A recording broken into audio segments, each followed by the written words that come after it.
Bonjour, je suis Fanny Pirard et j'ai le plaisir de vous retrouver pour une deuxième saison du podcast Pensée Cheval, l'abécédaire du bien-être équin. Dans ces épisodes et au fil de conversations avec des hommes et femmes de chevaux engagés, nous tenterons de découvrir les nouvelles formes d'hébergement des chevaux et de comprendre comment les conditions de vie du cheval influencent son bien-être et par effet ricochet notre pratique de l'équitation. Repenser les structures équestres pour améliorer le confort des chevaux et celui des utilisateurs, voilà l'enjeu auquel nous souhaitons répondre. Bienvenue dans Pensée Cheval, un podcast signé Éco-Écurie.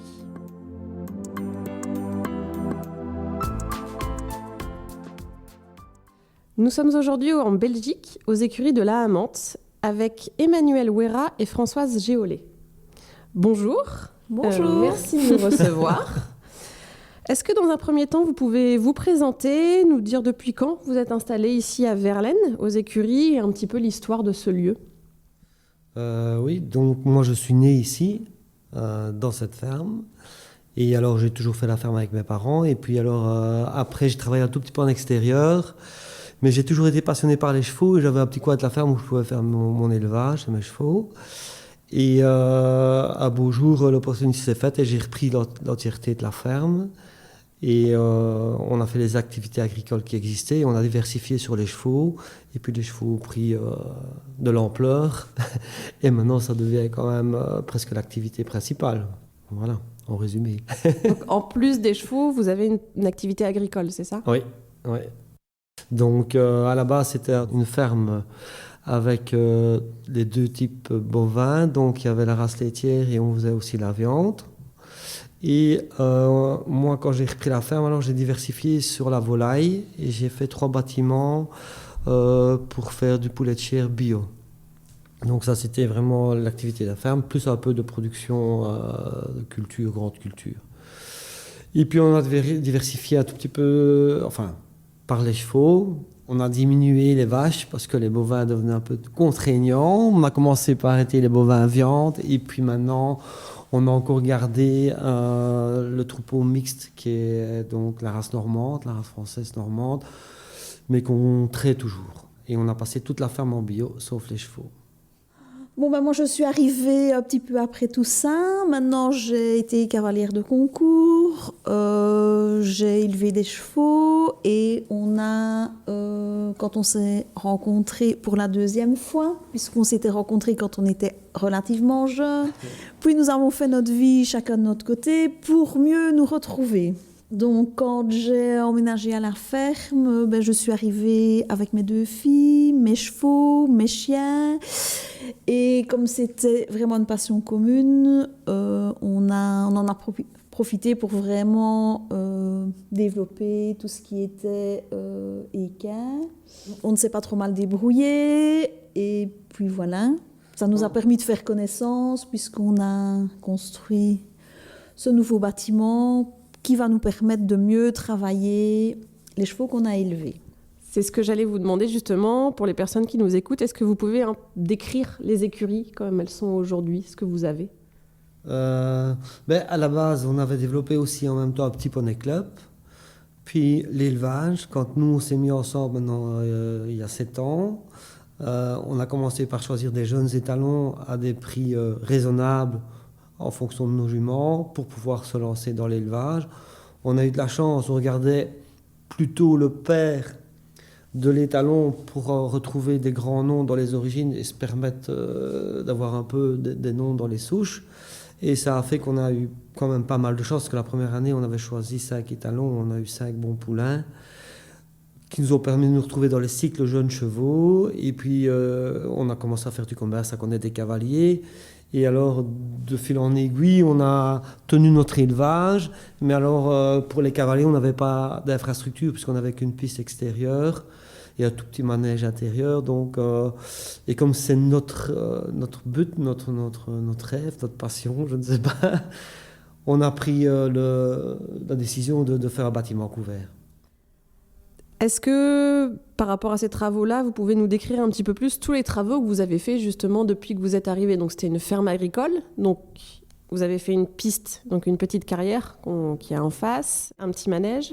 Il y a un marcheur qu'on voit. Et du coup, là, vous venez de construire un autre manège avec des box. Ouais. C'est ça ? Donc là, on vient de faire un bâtiment 3500 mètres carrés, donc 50 sur 70, où il y a 63 box, une piste intérieure de 25-55, avec des aménagements pour des particuliers et pour des professionnels. Comme on a fait ensemble, elle était plus perfectionniste que moi dans les plans, dans les choix, dans les matériaux. Féminine. La touche féminine est arrivée, donc voilà. Et après, vous avez toute une partie paddock et prairie, c'est ça, tout autour? Ouais. Ok. Donc, vous avez quelle surface à peu près en tout Ici, derrière la ferme, il y a à peu près 10 hectares. Et on garde encore une partie pour les poulets parce qu'on est obligé, avec le bio, ils doivent aller en parcours extérieur. Mais on peut mettre les deux ensemble. Et alors on garde une partie pour les vaches laitières, tant que maintenant, puisque on n'a pas encore assez de rentrée avec les chevaux que pour dire de pouvoir vivre que de ça.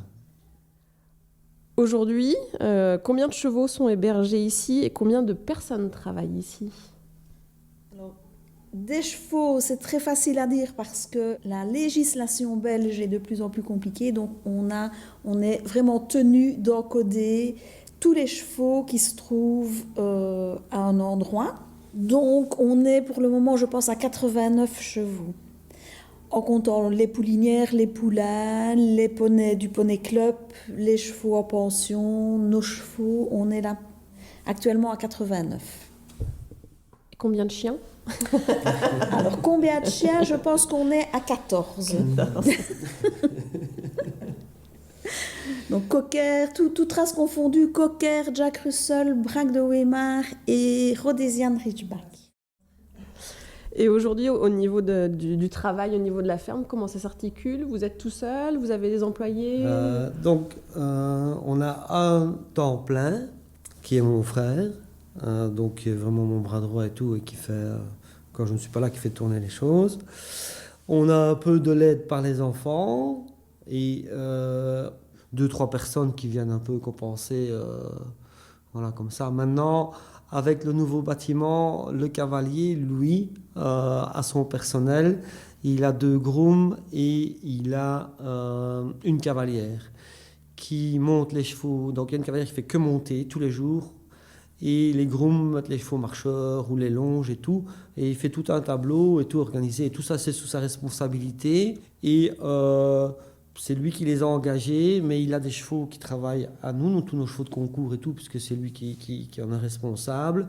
Et alors, c'est lui qui nous fait une facture de l'ensemble de ses frais, quoi. Donc, pour les chevaux, là, il y a quand même 4 personnes full-time. Ouais. On va faire un petit zoom sur la partie élevage aujourd'hui. Est-ce qu'une écurie d'élevage est pensée différemment d'un centre équestre ou d'une écurie de propriétaire pour vous? Est-ce que vous avez réfléchi différemment, cette écurie, par rapport à l'élevage? Moi, je dirais, on est parti un peu tête baissée et un peu dans une période un peu euphorique d'amour et de voilà, comme ça. Donc c'est la Saint-Valentin aujourd'hui. Vous trouvez? Donc on partait ensemble conduire les juments à l'étalon et on allait voir les shows d'étalon et on choisissait ensemble et on a démarré comme ça. Oui, le rêve de tout éleveur, c'est d'avoir un cheval sur un grand concours et d'être connu, ça oui, mais on ne savait pas que ça allait nous arriver, non, ça on ne le savait pas. Donc on a élevé comme ça, on a continué cette lignée-là parce qu'on n'avait pas trop de moyens non plus à la base, parce qu'on a tout fait tout seul. Avec ça, ça a été un peu mieux que prévu dans l'élevage, on a su sortir quand même quelques bons chevaux à notre insu parce qu'on ne savait pas les garder jusqu'au plus bel âge où on sait mieux les valoriser. Et on a appris par après, on a vendu un 2 ans et un 3 ans, puis on les a retrouvés tous les deux sur le même concours en allant de nouveau ensemble voir un grand prix. Alors ça, c'est le début de la belle histoire. C'est que comme on travaille quand même énormément, on essaye de temps en temps de s'évader un petit peu tous les deux. Et alors, c'est pas très étonnant, on va voir des beaux concours. Enfin voilà, ça tourne quand même souvent autour des chevaux. Et on a décidé, c'est quand même pas très loin d'ici, d'aller voir le Global Champions Tour à Valkenswaard, chez Jan Tops. Et nous sommes gentiment assis dans les tribunes, avec la liste de départ. Et là, on s'aperçoit qu'on a 2 chevaux issus de l'élevage dans la grosse épreuve. Et 2 demi-frères. Donc, on avait une jument ici, une jument d'élevage. Et c'est vraiment là qu'on a eu un flash et qu'on s'est aperçu de la qualité de cette jument, qui était ici depuis plus de 10 ans. Et voilà, donc là, on s'est vraiment aperçu qu'on n'avait pas trop mal travaillé et qu'on avait quand même une part de chance dans ce qu'on faisait. Donc la jument s'appelait Magie de Ménardière et pour nous, c'était un peu de la magie. Donc là, on a rencontré notre vétérinaire, on était un petit peu euphorique, qui nous a dit, mais est-ce que vous vous rendez compte, il y a des grands éleveurs qui ont 400 ou 700 poulets par an, et vous en avez 2 de la même mère, dans la même épreuve, et c'est magique. Donc là, on est allé trouver Franck Schutter, qui est vraiment un cavalier très très sympathique. On est allé trouver Evelina Tovek, on a fait des photos, on a un petit peu discuté. Et on a créé quand même un contact avec eux, parce qu'on a eu l'occasion de rencontrer Franck Schutter plusieurs fois, qui nous donnait toujours des nouvelles du cheval, etc. Donc lui, son grand rêve, c'était d'aller aux Jeux Olympiques avec ce cheval. Ils ont tous des impératifs commerciaux et parfois des offres qu'ils ne peuvent pas refuser. Donc le cheval a été acheté par Dani Goldstein. C'est une cavalière israélienne qui est très connue sur le circuit parce qu'elle a elle a une coiffe de plumes. Et donc les 2 chevaux ont été sélectionnés pour les Jeux Olympiques. Queensland, malheureusement, s'est blessée à Tokyo. Et Evelina Tovek était réserve de l'équipe de Suède. Et puis, cette jument, alors on s'est quand même rendu compte de son potentiel. On a encore eu l'occasion alors de racheter, on est allé racheter une de ses filles, qui avait 4 ans à l'époque, et qui s'est avérée un cheval exceptionnel. On a pour le moment beaucoup d'offres, on est très très sollicité. On avait dit qu'on ne la vendrait pas, qu'on la garderait pour l'élevage. Maintenant, il faut parfois rester raisonnable aussi. Donc là, on est en pleine réflexion. L'année après, on a eu, donc ça c'est Clique de la Amante, on a eu Crack de la Amante, qui là est vraiment un pur produit de l'élevage, est resté ici, a été débourré ici, et a gagné les championnats de Belgique. Donc il est classé élite.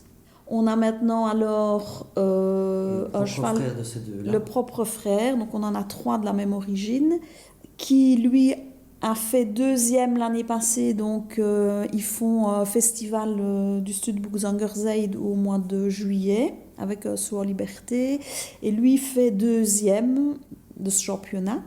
Donc là maintenant il est entraîné pour démarrer le cycle des jeunes chevaux des championnats de Belgique. Et puis on a encore une fille après, et des embryons. Voilà. Donc vous avez abordé le côté chance. Bon, il n'y a pas que ça. Pour vous, c'est quoi les clés de la réussite dans cette activité de l'élevage? Quelles sont les composantes aussi au niveau de votre écurie? Comment sont élevés vos chevaux? Qu'est-ce qui fait qu'aujourd'hui, vous avez cette réussite? Moi, je dirais la simplicité, la persévérance et la passion. C'est parfait.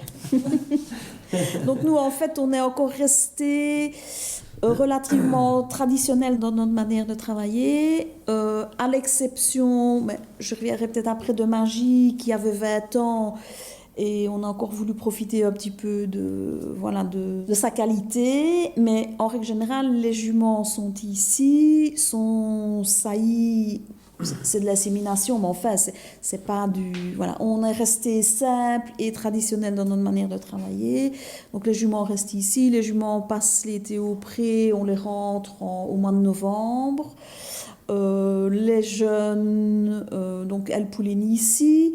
Mais ce qui fait, quand il dit la persévérance, etc., c'est que parfois, il faut quand même se lever, il faut qu'on a parfois un peu... c'est déjà arrivé qu'on ait des accidents, on a déjà eu un poulet mort-né, l'élevage, ce n'est pas non plus que du rêve et que des belles choses. Tant que maintenant, on garde encore nos poulains de 1 an, 2 ans, 3 ans, on fait de temps en temps des concours de saut en liberté. Là, on est quand même souvent classé, ce qui veut dire qu'on ne travaille pas trop mal, on ne fait pas de trop mauvais choix, c'est vrai. Et voilà. Donc tous nos poulets sont élevés en stabulation, tous ensemble. Et tant que maintenant on les a quand même gardés jusque 3 ans, on a 2 jeunes filles ici qui sont passionnées, donc ils sont manipulés, ils sont... Ça c'est dans le personnel occasionnel qu'on disait. Oui, voilà, ces deux jeunes filles, c'est des amies de nos filles et elles viennent venir le soir. Voilà, elles se passionnent pour la manipulation, etc. Et d'après vous aujourd'hui, quelles sont les qualités d'un bon cheval de sport ? Ça devient très compliqué parce qu'on leur demande énormément de choses. On leur demande de la rapidité, on leur demande de la souplesse, on leur demande de la force. De l'intelligence. Des guerriers. Donc Le sport équestre a fort évolué, fort changé. Donc il y a 25 ans, c'était des gros obstacles bien lourds. Maintenant, c'est des obstacles qui sont construits vraiment de manière... léger, très précise, donc il faut un cheval qui a énormément de réflexes, il faut des chevaux qui ont du sang. Donc il y a 30 ans, c'était des grands chevaux assez forts, maintenant c'est des chevaux... il faut qu'ils soient beaucoup plus réactifs, beaucoup plus intelligents, L'équitation a fort changé. Hein. Et maintenant, tout ce qu'on demandait à un cheval avant, on le demande au cavalier aussi. Et il faut que la combinaison prenne. On voit beaucoup d'exemples où il y a des chevaux qui font de changer de cavalier et vice-versa. On a des bons chevaux ou on a des mauvais chevaux aussi. Donc, il n'y a pas que le cheval en soi. On entend aussi de plus en plus parler, je pense que vous faites attention à ça aussi, à la qualité des sols dans le travail du cheval ou au niveau des concours. Est-ce que pour vous, la qualité des sols, ça influe sur le travail, que ce soit les sols au quotidien de l'écurie ou les sols de travail ? Et parce qu'ici, vous avez fait le choix, donc, dans votre nouveau bâtiment, d'un système en subirrigation, donc d'arrosage en goutte à goutte par le sol. Donc il y a cette question sur la qualité des sols. Est-ce que vous le ressentez ? Quels sont vos choix par rapport à ça ? Et après, je reviendrai un petit peu sur la partie eau. Est-ce qu'ici en Belgique, vous avez des restrictions d'eau, des normes à respecter ? Pourquoi avoir fait ce choix aussi de la subirrigation au niveau de votre sol ? Les sols, c'est primordial parce que justement les chevaux sont de plus en plus sollicités. Dans le commerce, on doit faire face maintenant à des visites vétérinaires avec du matériel tellement performant que la moindre petite chose est sujette à discussion. C'est vraiment un sujet sur lequel on peut parler pendant des heures, mais ça devient très compliqué aussi pour les éleveurs, justement, de vendre un cheval parce que notre vétérinaire nous a encore confirmé que si elle fait 10 visites, quand il y en a une de parfaite, c'est vraiment rare. Donc on essaye, nous, dans l'alimentation, dans la manière de travailler, dans la gestion du travail et dans la gestion du matériel. Donc, oui, ici, on a vraiment essayé de faire les choses bien. Quand on a conçu notre bâtiment, on a prévu toutes des choses qui améliorent non seulement le confort du cavalier et des gens qui travaillent, mais le confort des chevaux. Donc, si on a un mauvais sol à long terme, c'est sûr que ça joue sur la carrière des chevaux et ça joue sur leur santé. Ça, c'est ça. Parce que le sol est quand même super important, parce que c'est quand même des grosses masses musculaires qui s'envoient à 1,50 m, 1,60 m pour retomber sur 2 pieds. Il y a une surface de 40 cm², je vais dire en exagérant. Il y a 650 kg qui arrivent, quoi. Donc il faut vraiment des sols souples, il faut que ça aide le cheval aussi à bien se recevoir. On a vraiment essayé, je pense qu'on a trouvé une gestion, je pense qu'on a un vétérinaire vraiment exceptionnel qui ne fait que les chevaux, mais qui reste les pieds sur terre aussi parce que c'est... On travaille dans la même philosophie. Voilà, on a un vétérinaire avec lequel on peut communiquer et échanger, on a un ostéopathe aussi, on essaye de trouver parfois des solutions alternatives et qui fonctionnent aussi bien que des choses un petit peu plus artificielles. Il faut beaucoup de communication entre le cavalier, entre le groom, l'ostéopathe. Voilà, il faut vraiment... Chacun ressent des choses différentes ou voit des choses différentes. Et la force qu'on a, c'est le dialogue. Et ça, je crois que c'est dans toute activité. Si on n'a pas de dialogue et qu'on voit chacun dans sa direction, ça ne saurait pas aller. Et parfois, tout n'est pas toujours facile à accepter, pour un comme pour l'autre, mais ça, c'est une des bases de la réussite quand même. C'est aussi un peu la raison pour laquelle on avait envie d'avoir un bâtiment, c'est on avait envie d'avoir nos chevaux chez nous, on avait envie de voir ce qui se passait. Pas de surveiller, mais au moins on en profite, voilà, et on fait notre tour, on regarde, on s'arrête. On voit tout le temps, on suit les choses, voilà. On voit les chevaux monter devant, on voit derrière. On suit les choses. Ouais. Une dernière petite question, justement, je rebondis sur le choix de la subrogation. En France, on a de plus en plus de contraintes au niveau de l'arrosage, des restrictions d'eau. Donc c'est vrai que les gens réfléchissent à comment pouvoir arroser de façon intelligente, faire des économies. Est-ce qu'en Belgique c'est pareil? Est-ce que l'été vous avez des restrictions? Est-ce qu'il y a des normes au niveau des forages, de l'arrosage? C'est une véritable catastrophe aussi. Ouais. Ils ont plutôt tendance même à fermer des puits que d'en laisser ouvrir. Ça c'est la première chose.